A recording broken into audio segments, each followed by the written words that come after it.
Bismillahirrahmanirrahim. Assalamualaikum warahmatullahi wabarakatuh. Alhamdulillahi rabbil alamin. Wassalatu wassalamu ala asyrafil anbiya'i wal mursalin. Nabiyyina Muhammadin wa ala alihi wa sahbihi ajma'in. Ashhadu an la ilaha illallah wahdahu la syarika lah. Wa ashhadu anna Muhammadan abduhu wa rasuluh.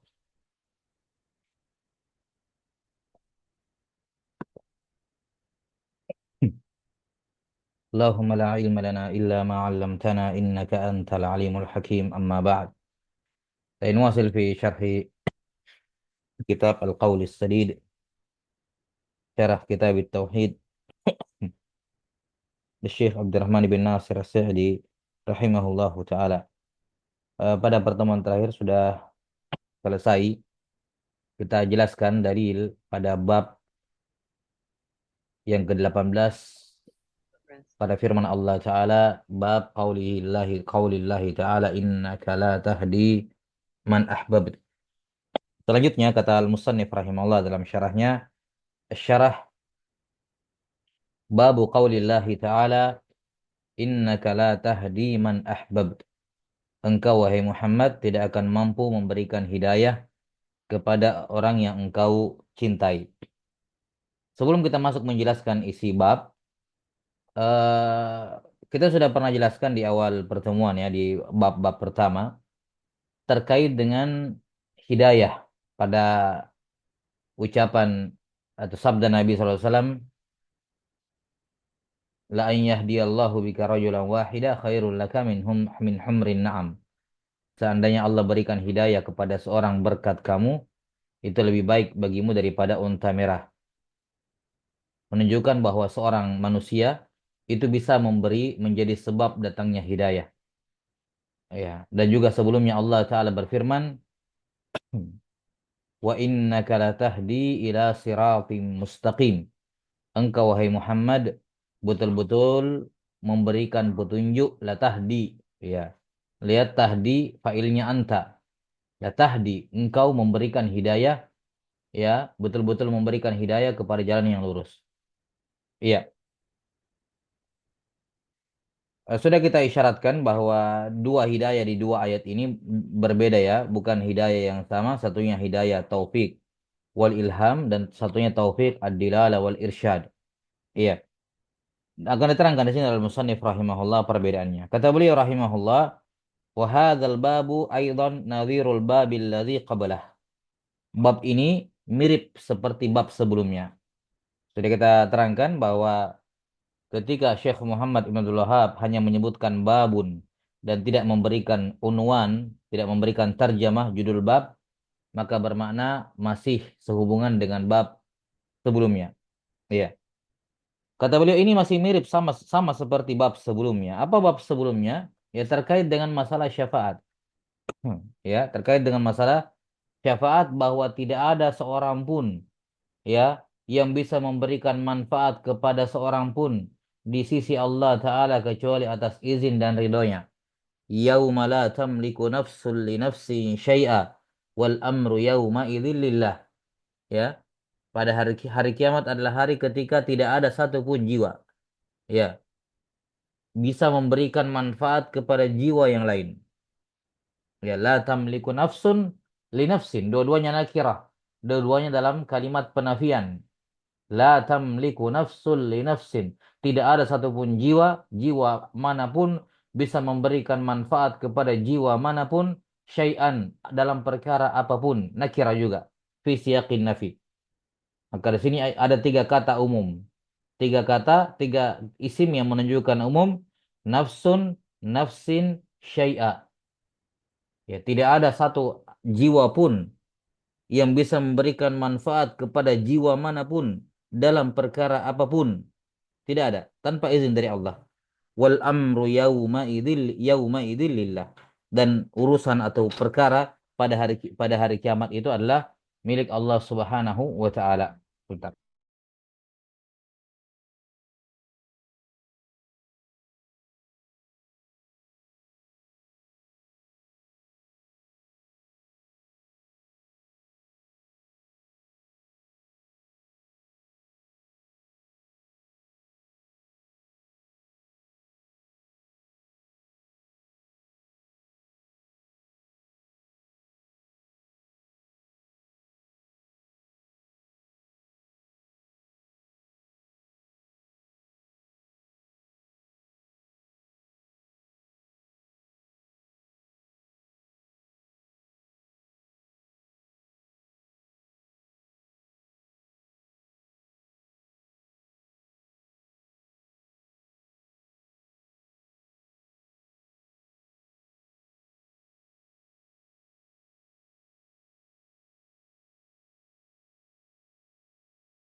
Baik. Afwan. Nah, maka tidak ada satu apapun yang bisa memberikan manfaat kepada apapun dalam perkara apapun kecuali atas izin Allah. Ini sama seperti bab sebelumnya. Di sini juga sama. Kalau di bab sebelumnya terkait dengan syafaat, maka di sini terkait dengan hidayah. Ini saja perbedaannya. Kalau di sana tidak ada apapun bisa memberikan syafaat kepada siapapun ya dalam perkara apapun. Maka di sini tidak ada seorang pun yang bisa memberikan hidayah kepada siapapun ya, umum. Kata beliau, hadzal bab aidan nadhirul babil ladzi qablah. Wa dzalika annahu idza kana sallallahu alaihi wasallam wa huwa afdalul khalqi alal itlaq wa a'zamuhum indallahi jahan wa aqrabuhum ilaihi wasilah. Kata beliau, hal itu karena tatkala Nabi atau jika Nabi Shallallahu Alaihi Wasallam saja sebagai makhluk yang paling utama secara mutlak, nah ini tanpa ada perincian dan pengecualian, Nabi Shallallahu Alaihi Wasallam adalah makhluk yang paling mulia secara mutlak, lebih mulia dibandingkan arsh, dibandingkan kursi, ya, dibandingkan sorga dan neraka. Nabi SAW adalah makhluk yang paling utama secara mutlak dibandingkan para malaikat, dibandingkan Jibril alaihi salam. Kata beliau rahimahullah, afdalul khalqi alal itlaq, yakni tanpa ada takkid dan tanpa ada pengecualian. Wa a'zamuhum indallahi jahan. Tatkala beliau adalah makhluk yang paling besar kedudukannya, posisinya di sisi Allah. Wa aqrabuhum ilaihi wasilah, dan yang paling dekat jalannya kepada Allah Ta'ala.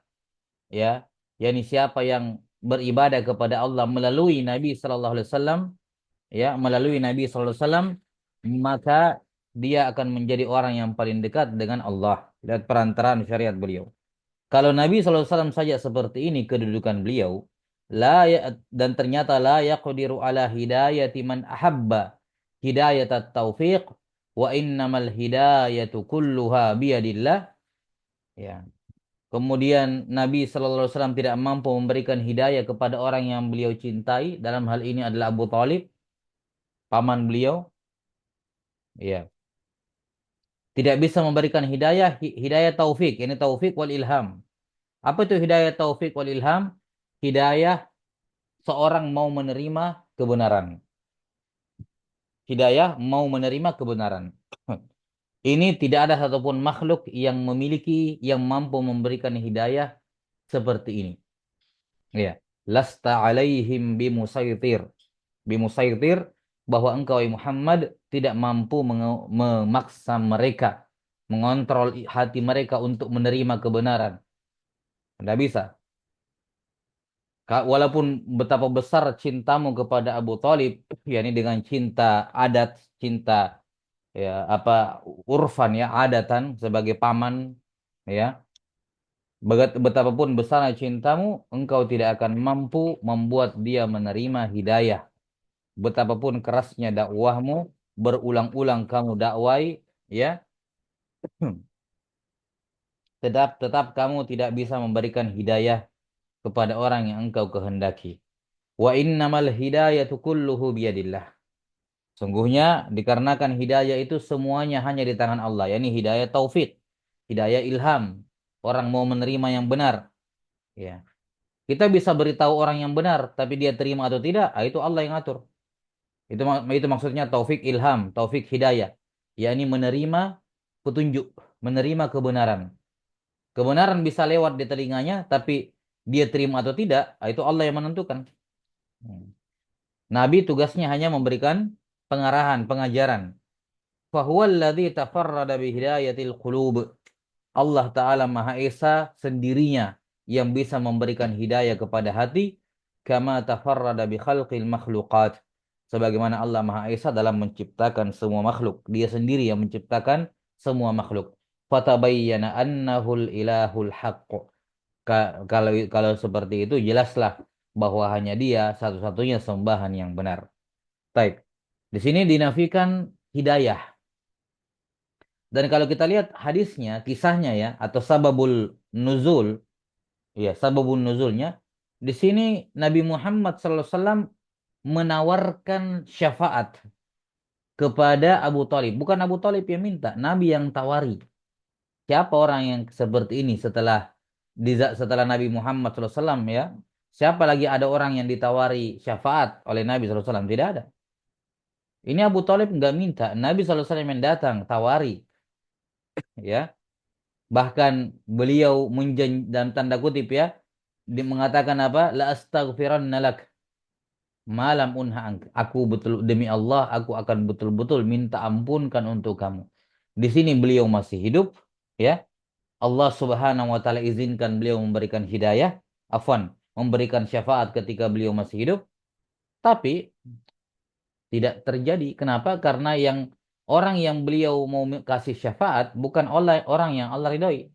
Diampuni itu kan syafaat. Ya. Tapi tatkala orang yang beliau mau kasih bukan orang yang Allah cintai, ya tidak bisa juga.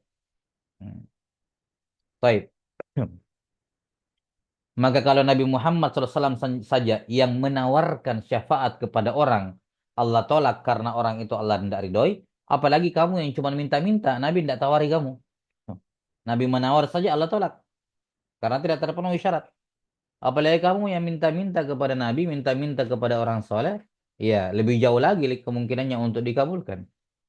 Maka di sini hidayah yang dimaksud dalam ayat ini bahwa Nabi Muhammad SAW tidak bisa memberi hidayah, yakni hidayah taufik wal ilham, yakni taufik apa hidayah untuk orang menerima kebenaran. Wa amma qauluhu ta'ala wa innaka latahdi ila siratim mustaqim. Adapun firman Allah, sesungguhnya engkau wahai Muhammad betul-betul memberikan petunjuk kepada jalan yang lurus. Ini tidak bertentangan dengan ayat di sini.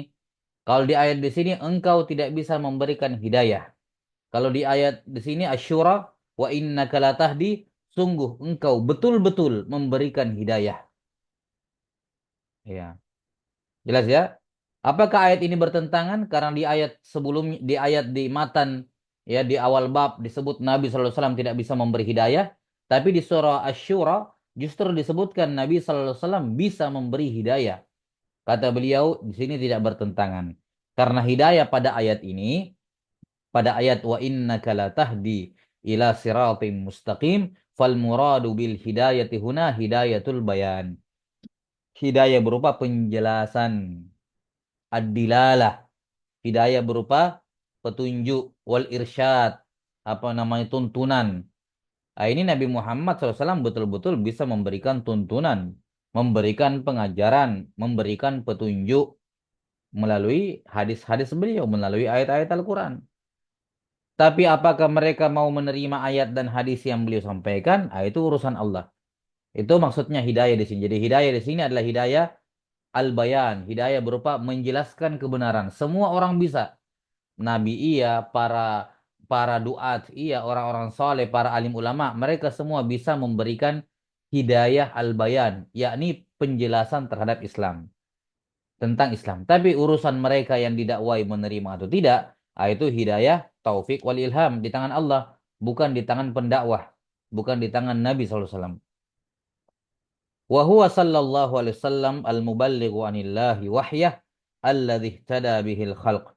Dan beliau sallallahu alaihi wasallam penyampai dari Allah, penyampai wahyu dari Allah yang dengannya para makhluk mendapatkan hidayah. Baik, saya kira jelas maksud bab yang ke-18 ini. Summa qala rahimahullah pada bab yang ke-19. Qala babu ma jaa. Nah, ini kali ini mulai beliau menyebutkan judul bab lagi, bukan lagi bab, tapi tapi di sini mulai disebutkan lagi judul bab.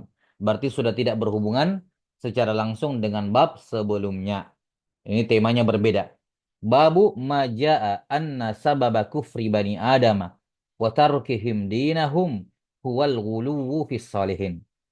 Bab keterangan yang datang ya yang menyebutkan bahwa sebab kekafiran manusia anak Adam dan sebab mereka meninggalkan agama mereka karena gulu berlebih-lebihan dalam memuliakan, mengkultuskan orang saleh. Berlebih-lebihan dalam memuliakan atau mengkultuskan, memuji orang saleh. Taib, bab ini dibuat oleh Al-Musannif rahimahullah ya untuk menjelaskan poin penting. Ya. Yaitu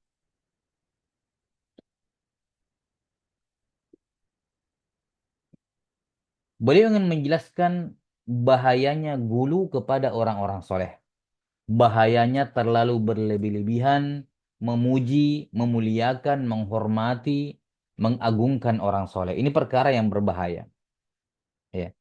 Kenapa perkara ini sangat berbahaya? Karena sudah berlalu bahwa argumen-argumen tauhid dari Allah sangat jelas. Tauhid uluhiyah itu argumennya jelas. Barahin, burhan yang nyata. Ya, sudah diterangkan di beberapa bab sebelumnya. Barahin at-tauhid. Allah Maha Esa pada segala sesuatu sehingga hanya dialah yang layak untuk, yang boleh untuk disembah. Burhan tauhid sangatlah terang benderang. Dalilnya tidak samar-samar, tidak tersembunyi. Tidak perlu digali lebih dalam baru didapat, baru difaham. Enggak. Dalilnya tauhid uluhiyah bahwa hanya Allah yang berhak untuk disembah sangat jelas. Tapi bersamaan dengan itu ternyata masih ada orang yang tergelincir dalam kesyirikan, meninggalkan dalil yang terang benderang itu gara-gara berlebihan menghormati, memuliakan orang soleh. Nampak jelas bahayanya ini gulu kepada orang soleh, membuat pandangan seorang kabur terhadap perkara yang sangat jelas, yang sangat gamblang dalilnya, tapi dia masih bisa kabur. Kok bisa kabur penglihatannya padahal sangat jelas sekali, membutakan matanya, mengaburkan pandangannya. Sehingga apa? Dia pun tidak bisa melihat dengan jelas dalil-dalil tauhid uluhiyah yang bagaikan matahari, bahkan lebih jelas dibandingkan matahari di siang bolong. Ini tidak lain dan tidak bukan karena bahayanya ini gulu kepada orang orang saleh. Jelas ya? Baik.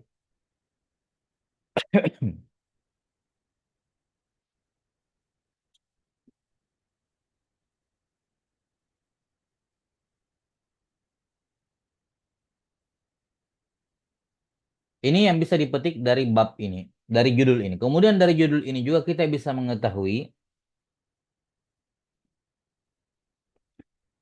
bahwasanya kebanyakan kesyirikannya orang-orang musyrikin itu terkait dengan orang soleh. Jadi kebanyakan yang disembah selain Allah itu orang soleh kebanyakannya, banyak gitu. Nah, dan ini fakta di lapangan. Kita bisa melihat orang-orang atau orang-orang yang menisbatkan kepadanya, menisbatkan diri kepada agama Islam atau kepada agama Samawiyah, Yahudi dan Nasrani, ketika mereka melakukan kesyirikan, syiriknya kepada siapa? Orang-orang soleh. Mereka tidak mengatakan kami menyembah setan iblis. Nggak ada orang Islam mengatakan orang-orang yang melakukan syirik, tapi dia masih mengaku muslim, dibilang kami menyembah setan atau iblis. Nggak ada. Ketidaknya keyakinan mereka itu orang soleh, keyakinan mereka. Hmm.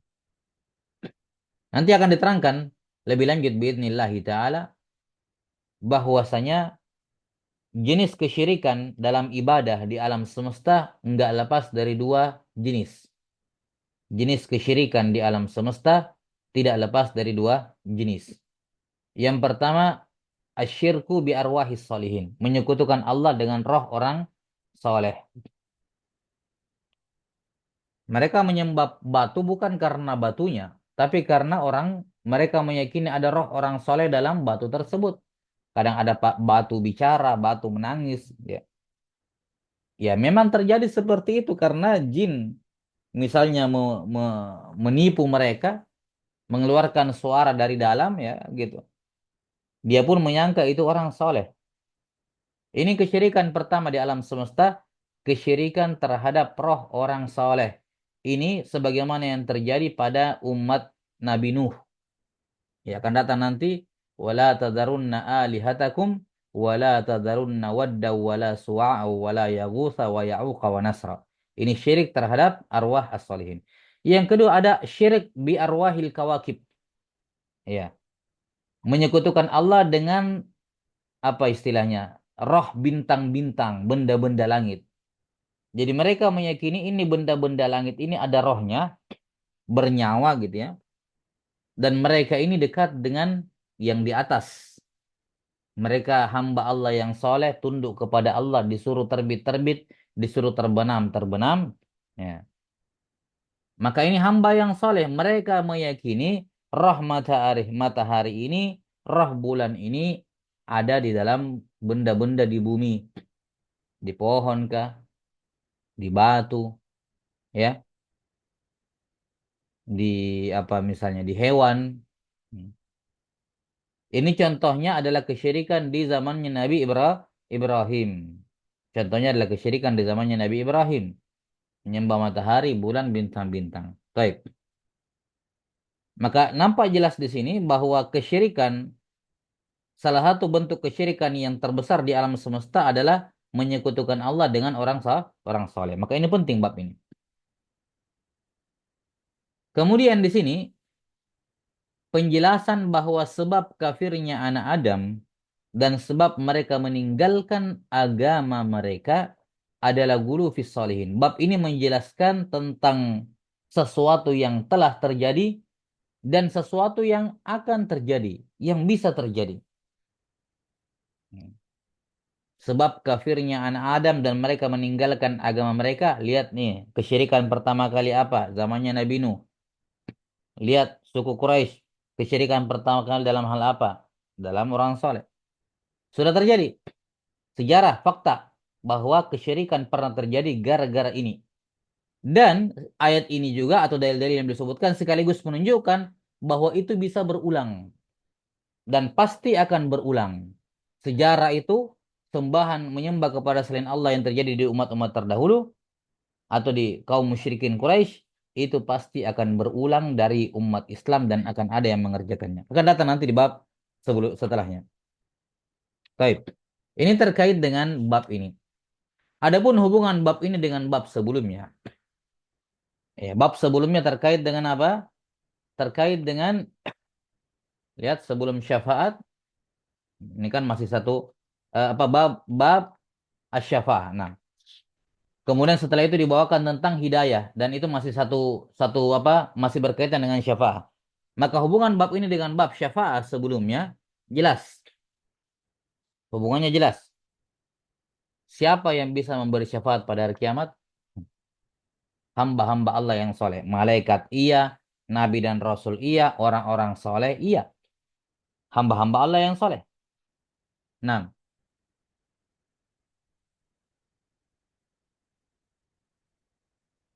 hamba-hamba Allah yang soleh.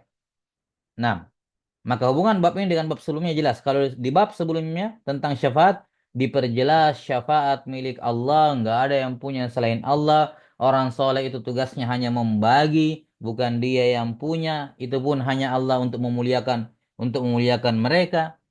Maka di bab ini dipertegas bahwa kalau sudah paham syafaat itu di tangan Allah semuanya, jangan coba-coba minta kepada orang soleh karena jangan berlebih-lebihan kepada orang soleh dalam meminta kepada mereka, beribadah kepada mereka, kamu harapkan syafaat mereka, hati-hati karena itu bisa menyebabkan terjadinya kekafiran dan kalian meninggalkan agama kalian dengan kesyirikan. Nah, ini hubungan bab ini dengan bab sebelumnya.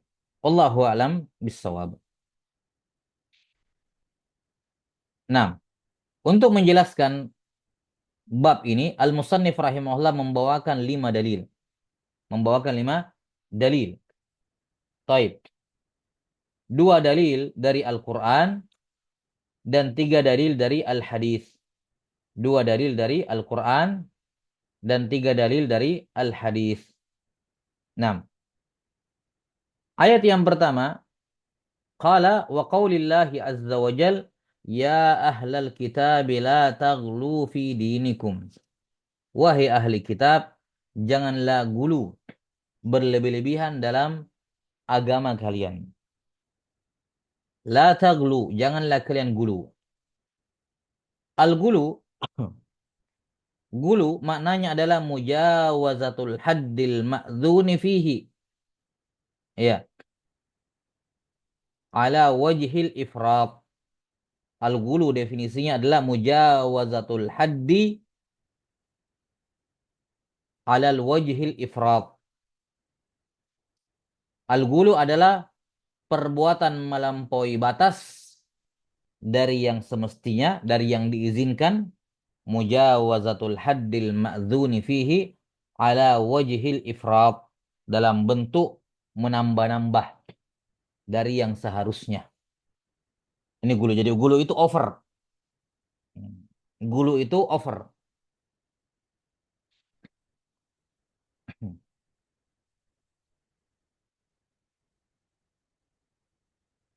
Menunjukkan bahwa asal amalan ini boleh. Asal amalan yaitu menghormati orang soleh, memuliakan orang soleh, boleh bahkan disyariatkan. Itu asalnya. Karena dikatakan mujawazatul haddi al-ma'zun. Jadi asalnya itu amalan diizinkan oleh syariat. Menghormati orang soleh, memuliakan orang soleh. Tapi dia menjadi tercela ketika mujawazah. Melampaui batas yang diizinkan ala wajhil ifrat.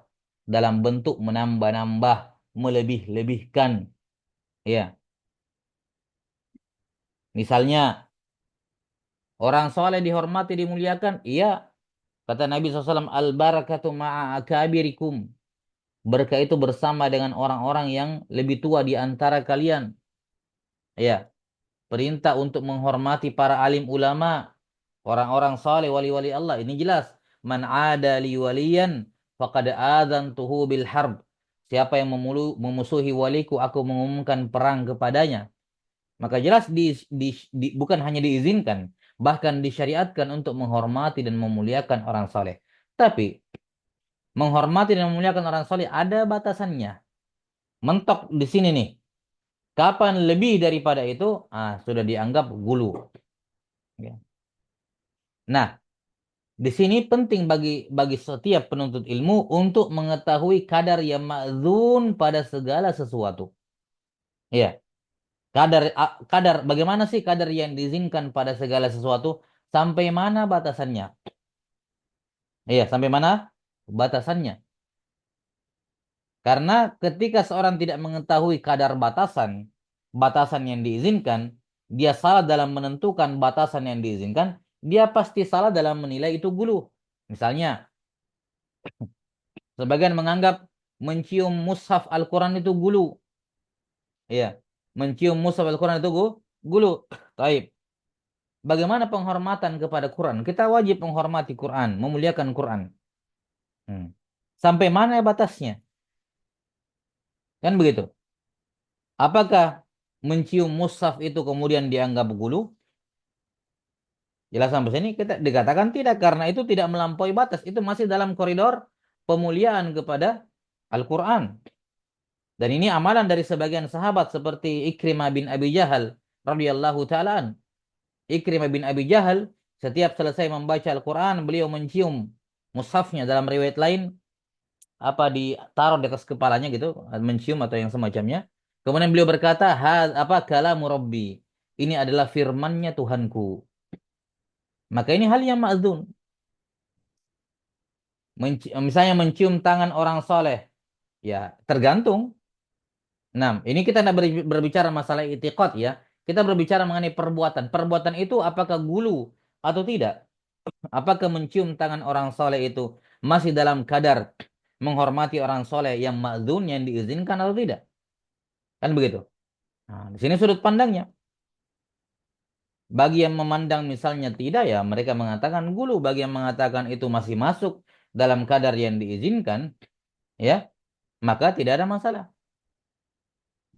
Baik. Ala kulli hal, ini termasuk masalah khilafiyah lah ya dalam masalah ini. Ala kulli hal, intinya penting untuk mengetahui batasan al-ma'zun itu sampai mana sehingga tidak sembarang menghukumi itu gulu. Ya, wallahu alam bisawab. Dan sebaliknya, jangan sampai itu sudah gulu masih dibilang wajar. Misalnya dia apa? Sujud Ya, bukan sujud ya, mencium kaki. Hmm. Mencium kaki alim ulama misalnya. Ya, apakah itu masih dianggap hal yang wajar, normal, ma'zun, atau bagaimana kan begitu? Nah, ini juga jangan sampai menganggap sesuatu yang gulu dianggap normal. Nah, maka penting untuk mengetahui batasannya. Baik. Ayat yang pertama, dalil yang pertama firman Allah Ta'ala, wahai ahlul kitab, janganlah gulu dalam agama kalian. Sisi pendalilannya akan bahayanya gulu dalam beragama, karena ingat sekali lagi, bab ini dibuat oleh Musannif rahimahullah untuk menjelaskan bahayanya gulu dan untuk menjelaskan bahwa gulu merupakan sebab kafirnya anak Adam dan mereka meninggalkan agama mereka. Sisi pendalilan dari ayat yang pertama adalah larangan Allah. La taghlu fi dinikum. Janganlah kalian gulu pada agama kalian dalam beragama. Dan an-nahyu ya, an-nahyu yaqtadi apa at-tahrim, mengharuskan memberikan hukum haram, menunjukkan haramnya gulu, ya, haramnya gulu. Kemudian dari sudut pandang mana? Di sini kan di ayat hanya disebutkan dilarang gulu. Tapi dari sudut pandang mana? Gulu itu ayat ini menunjukkan gulu itu merupakan sebab kufur, yaitu karena yang dikhitab adalah ahlul kitab. Dan ahlul kitab ketika turunnya ayat ini mereka sudah merubah agama mereka. Mereka sudah kufur dalam beragama.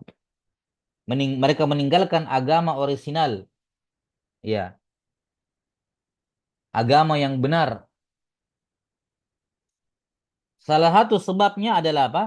Gulu, makanya dilarang. Karena perhatikan, prinsipnya dalam syariat firman Allah itu semuanya hikmah. Tidak ada yang abas, tidak ada yang sia-sia. Ya, artinya begini, kalau Allah Ta'ala ada melarang dari sesuatu, itu pasti karena ada orang yang mengamalkannya di masa itu. Tidak mungkin Allah Ta'ala dan Rasulnya melarang suatu larangan dalam keadaan tidak ada yang mengerjakan. Tidak ada yang melanggar. Itu namanya sia-sia. Misalnya nih, semua murid diam nih dalam kelas.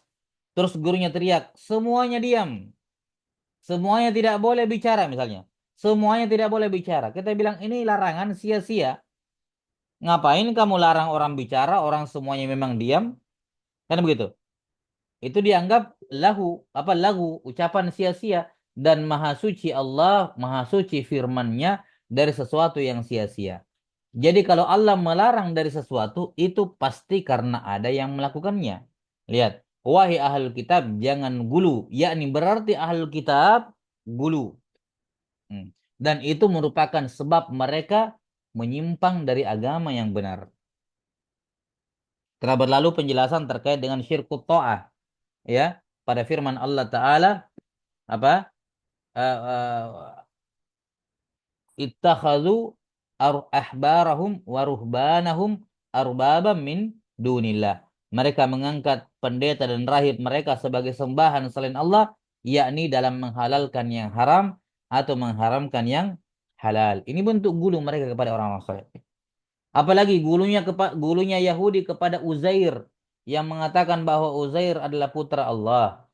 Gulunya Nasrani kepada Isa alaihissalam yang mengatakan beliau adalah apa?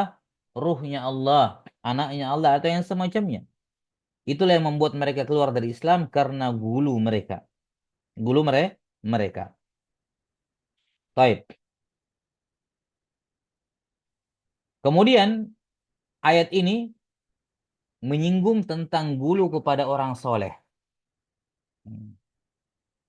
Karena yang disinggung di sini adalah Yahudi dan Nasrani dan orang soleh yang mereka gulu kepadanya adalah Nabi Uzair dan Isa alaihi wassalatu wassalam. Sudah ya? Dan ini mempertegas apa yang kita sudah sebutkan berupa hubungan bab ini dengan bab sebelumnya. Di bab sebelumnya terkait dengan syafaat, di bab ini disinggung tentang orang soleh. Karena hanya orang soleh yang bisa, yang mereka yakini bisa memberikan syafaat. Baik. Ayat yang kedua. Fis sahihi an Ibni Abbasin radhiyallahu anhuma. Ini gabungan ayat dengan hadis ya.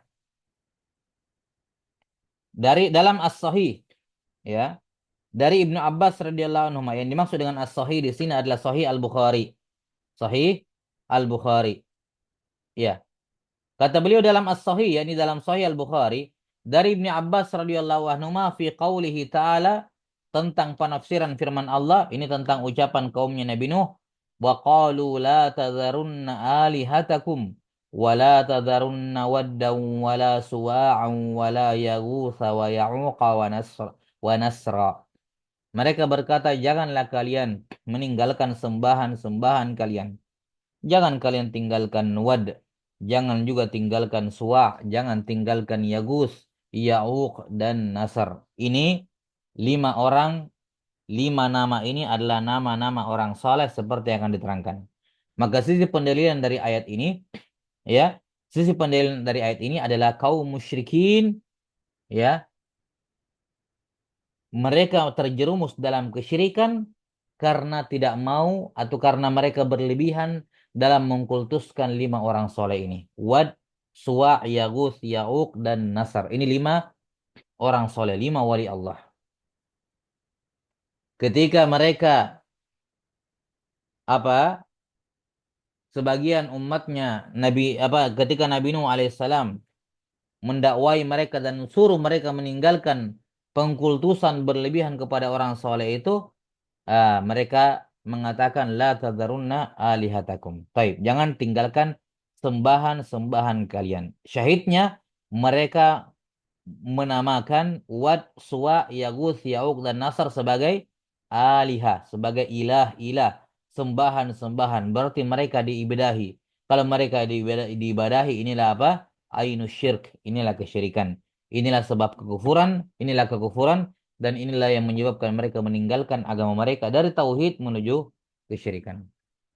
Ibnu Abbas radhiyallahu anhu menafsirkan ayat ini dan beliau berkomentar tentang nama-nama ini, Wad, Suwa, Yaguth, Ya'uq, Nasr. Qala hadhihi asma'u riyalin salihina min qaumi Nuh. Kata Ibnu Abbas, ini adalah nama orang-orang soleh di kaumnya Nuh. Yang dimaksud dengan kaumnya Nuh, bukan apa namanya. Jadi yang dimaksud dengan kaum Nuh di sini adalah kaum yang Nabi Nuh diutus kepadanya. Jadi mereka ini zamannya sebelum Nabi Nuh diutus. Ya, sebelum Nabi Nuh diutus, ini masanya mereka ini. Wad, Suwa, Yagus, Ya'uq, Nasar. Ketika mereka meninggal, kemudian ada orang-orang yang menyembah menyembah 5 orang ini belakangan gitu ya, ada yang menyembah, diutuslah Nabi Nuh. Jadi maksudnya kaumnya Nabi Nuh bukan Nabi Nuh dulu baru kaum ini. Bukan, karena ini kejadian sebelum Nabi Nuh diutus. Ya. Itu maksud kalimat hadhihi asma'u rijalin salihina min qaumi Nuh. Ini adalah nama orang-orang soleh dari kaumnya Nuh, yakni kaum yang Nabi Nuh diutus untuk mendakwai mereka. Falamma halaku auhasyaitanu ila qaumihim. Tatkala 5 orang soleh ini meninggal, setan memberikan wahyu, bisikan-bisikan, saran-saran kepada kaum mereka, dimasukkan dalam hati mereka. Anin sibu ila majalisihimul lati kanu yajlisuna fiha ansaba. Ayo pasang patung. Pasang patung di mana biasanya guru-guru 5 orang ini duduk. Nah, satu masjid atau 2 masjid, 3 masjid gitu ya. Ini si fulan di masjid ini, di mana biasanya duduk? Di tiang ini. Dia mengajarkan ini, di tiang ini, ada majelisnya di sini gitu ya. Nah, pasang patung di tempat-tempat di mana mereka biasa duduk. Wasammuha bi asma'ihim, dan namailah patung itu dengan nama-nama mereka. Apa tujuannya? Dijelaskan oleh para ulama, tujuannya agar apa istilahnya nostalgia. Sekedar untuk mengingat kesolehan mereka. Kalau kita lagi lemas beribadah, lagi malas beribadah, lagi futur, lihat lagi ini patungnya orang soleh ini, orang guru-gurunya terdahulu, yang semangatnya Masya Allah, semangat lagi, termotivasi lagi untuk beribadah karena lihat patung. Jadi dijadikan sebagai bahan peringatan atau bahan pengingat, bukan untuk disembah. Ya, untuk memperkuat hal itu, mereka menamai patung itu dengan nama-nama guru mereka. Ini patung namanya Wad, ini patung Suwa, ini patung namanya Yagus, ini Ya'uq, ini Nasr. Fafa'alu, maka mereka pun melakukannya. Walam tu'bad, tapi ketika itu belum disembah. Karena tujuannya memang sekedar pengingat tok. Betapa semangatnya dulu guru itu beribadah, ya kita juga harus seperti itu. Sekedar pengingat. Walam tu'bad. Falamma halaka ulaik wa nusiyal ilmu ubidat. Tapi tatkala para pembuat patung, orang-orang pertama yang membuat patung itu meninggal, dan berlalu beberapa masa sampai ilmu itu hilang, dilupakan, ubidat. Barulah patung-patung itu disembah. وقال ابن القيم رحمه الله قال غير واحد من السلف لما ماتوا عكفوا على قبورهم ثم صوروا تماثيلهم ثم طال عليهم الأمد فعبدوهم. Tatkala 5 orang soleh ini meninggal, mereka iktikaf berdiam di sekitar kubur orang soleh ini. Mungkin dari situlah ketika mereka duduk-duduk itikaf gitu ya, berdiam di samping kubur orang soleh, disitulah mungkin setan memasukkan bisikan ini, summa sawwaru tamathilahum. Setelah itu mereka membuat patung-patung. Ini patung-patung ini mereka yakin itu benda mati.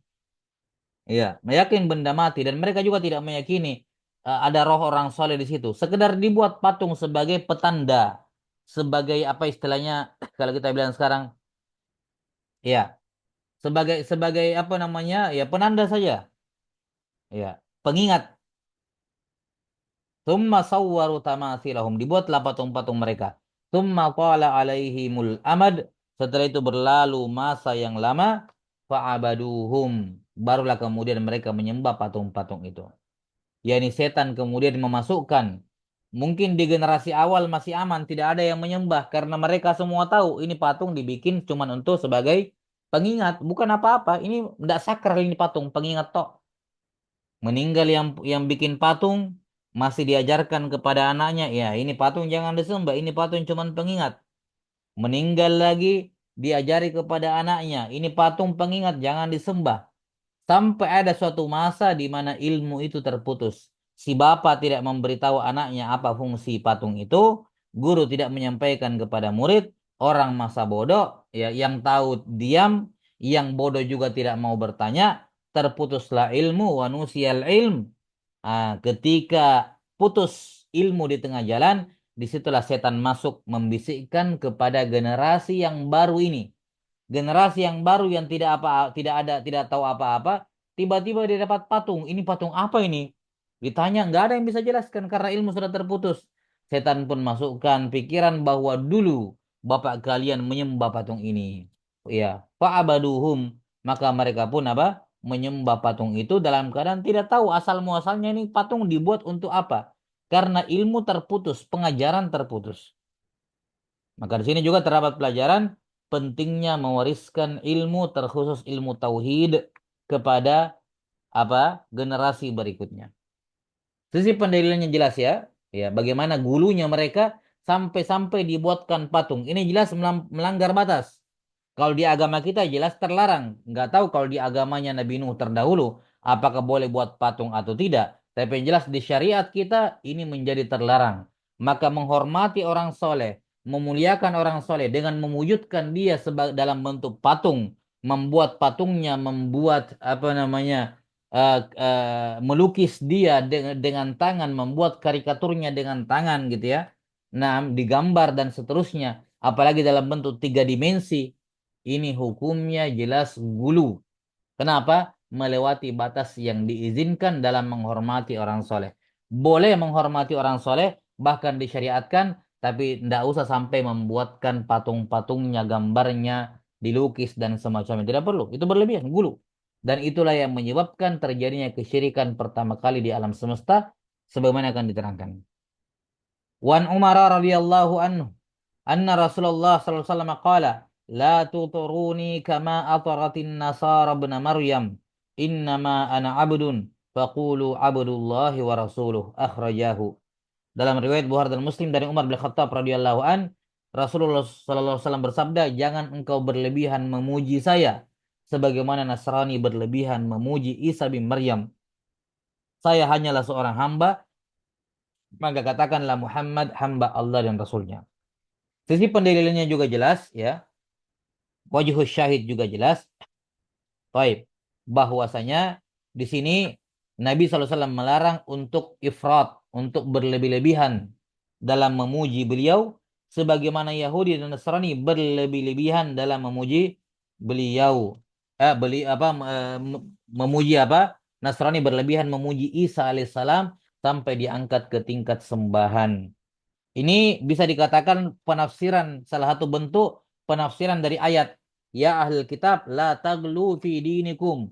Salah satunya adalah gulu mereka terhadap Nabi Isa dipuji berlebihan. Maka Nabi SAW juga melarang mereka melakukannya. Maka sisi pendalilannya jelas bahwa gulu kepada para nabi dan orang saleh hukumnya haram. Kenapa? Karena Nabi SAW telah melarangnya.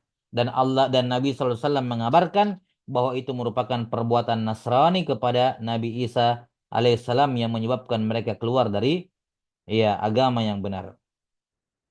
Di sini la tatruni, jangan melakukan itra. Apa itu itra? Itra adalah mujawazatul haddi fil madah wal kadhibu fihi. Iya. Al-itra adalah mujawazatul haddi fil madah, melampaui batas dalam memuji, wal kadhibu fihi, dan bohong dalam pujiannya. Jadi terlalu melebih-lebihkan pujiannya sampai masuk dalam taraf berbohong.